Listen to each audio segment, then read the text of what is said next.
तुम मुझसे डरे हुए हो। मेरे शरीर में सिहरन दौड़ गई जब मैंने वह अजीब किंतु पहचानी हुई आवाज सुनी।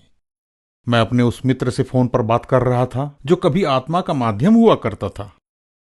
उसने तंत्र मंत्र के कार्य छोड़ दिए थे, लेकिन शैतानी आत्मा ने एक बार फिर से उसे अपने नियंत्रण में ले लिया था। मैं अपने कानों पर विश्वास नहीं कर पा रहा था। यह मेरा सबसे प्रिय मित्र था।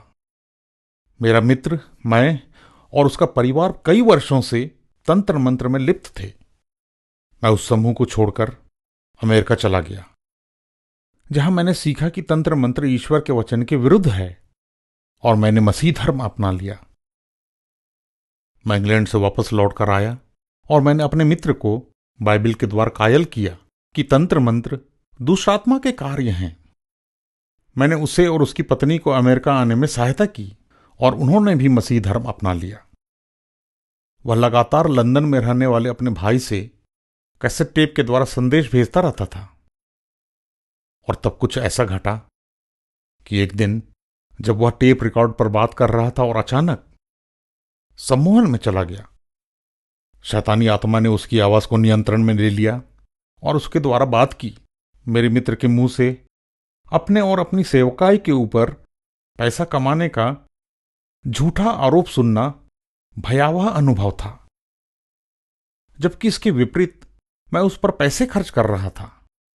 उसने काम करने से मना कर दिया था, परंतु क्या हो रहा था, उसने स्वयं को ईश्वर के वचन से खाली कर रखा था।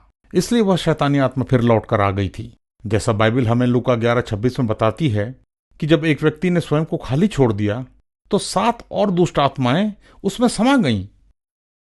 मेरा मित्र एक बहुत ही सशक्त मानव माध्यम था।